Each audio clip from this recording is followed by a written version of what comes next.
today I want to talk to you about a developing scandal that the media has tried to ignore as usual, involving presidential candidate Hillary Clinton and, of course, Obama, her former boss, while she was serving as Secretary of State. So by now everybody is aware of some of the scandals surrounding Clinton's time as Secretary of State, especially as it relates to Libya and Benghazi. But in recent weeks, there's been some new scandals coming out that are just absolutely enormous. The latest one surrounds a gentleman by the name of Marc Turi. He is an arms dealer who bought and sells weapons all over the world and had a long history of working with the U.S. government. So he was working, again, with the U.S. government in Libya to try to sell weapons and try to supply weapons to these jihadist, terrorist, so-called rebels in the Obama effort to overthrow the dictator of Libya. Now, this is kind of a complicated story, so bear with me, and I encourage you to do some of your own research too.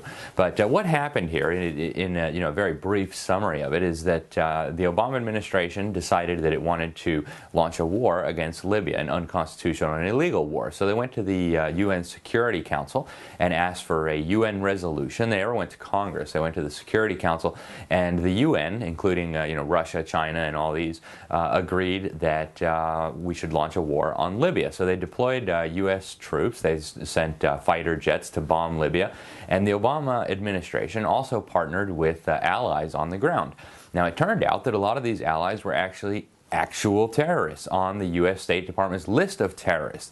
To give you some examples, one of the biggest forces involved in the rebellion was the Libyan Islamic fighting group. Now, the Obama administration didn't proclaim this publicly, but the U.S. military had identified this group as al-qaeda's branch in Libya as early as 2007. So this was an al-Qaeda front group, this Libyan Islamic fighting group, and the leadership of this group was bragging in some of the Western media that they love al-Qaeda, that they had been not too long before fighting U.S. troops in Iraq, and yet behind the scenes the Obama administration was partnering with these groups and sending weapons and training and money and support to try to overthrow Gaddafi, who actually for a time prior to this was an ally in the so-called terror war. So what happened with this Marc Turi is he got caught up in all this, and he was working with the CIA and the State Department. He was exchanging emails with the ambassador to the so-called rebels at the time. He later became famous when he was murdered by terrorists, Ambassador Stevens,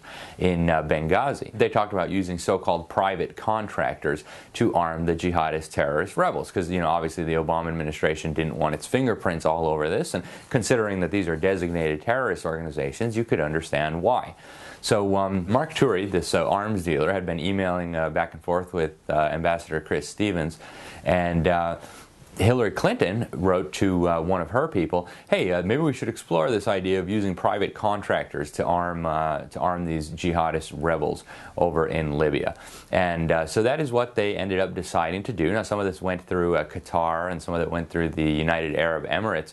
But what happened here was the Obama administration realized that kind of the walls were falling in on them. They were about to get in trouble. And so they tried to use Marc Turi as a fall guy. They were going to try to get him to take all the blame for all of the weapons flows that arrived to these terror groups in Libya and later into Syria. So they tried to set him up in court, and the defense said, hey, well, if this is going to go to court, we're going to need to put in evidence showing that this was the U.S. government's policy. I was working with the U.S. government on arming these terrorist groups. He was charged with felony illegally selling weapons and then allegedly lying to the State Department.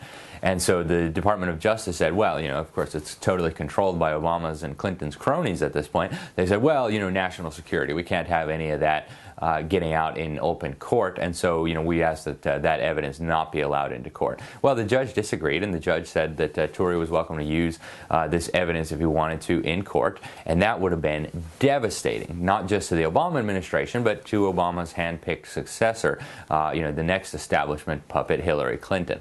So they all of a sudden decided, oh, let's quick drop the case. So they dropped it with prejudice so they can never bring it again. And again, the reason was simple. They didn't want all this information coming out in open court. So we have a variety of scandals here. Some analysts have even called some of what's going on here treason, right? We've supposedly been in this war with al-Qaeda for, almost 15 years now, this global war on terror, the terror war, I call it. And at the same time, on the other hand, you have the Obama administration deliberately sending weapons to these groups. And Marc Turi said, you know, these weapons went to al-qaeda, they went to ISIS, they went to Ansar al-Sharia. All these different terrorist groups were getting weapons ultimately from the U.S. government. And then when the information was going to come out in court, when Hillary Clinton was going to be implicated, when Barack Obama was going to be implicated, they said, oh no, let's just drop this case real quick and pretend like this never happened. Well, it did happen. And I encourage everybody to go look up some of the interviews that Turi has given since then with Fox News and some of the other outlets. This is explosive information. I mean, when you give aid and comfort to the enemies of the United States during a war, and you know, even though there's been no congressional declaration of war, they call this the war on terror, right? And Gaddafi was an ally in this terror war, and al-qaeda was supposed to be, you know, the enemy, right? We spent how many trillions of dollars fighting this alleged war. And now we find out that the Obama administration was involved in sending weapons to the same supposed enemy, the same terror groups that are on the State Department's list of terror groups that we've supposedly been fighting. Now, you know, there's a word for that, and a number of analysts have brought it up, and that's treason. So we have a very serious problem here, regardless of what happens in this election.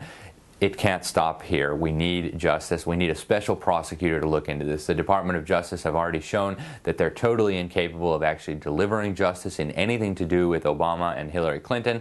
And so it's time for an independent special prosecutor with 24/7 security to make sure that this information comes out and that perpetrators of these very serious crimes are held accountable. Enough is enough now. Again, I'm Alex Newman with the New American Magazine. Please check out the links underneath here and get a fuller picture of what has been going on here. It's just unbelievable, the amount of criminality. Thanks for watching.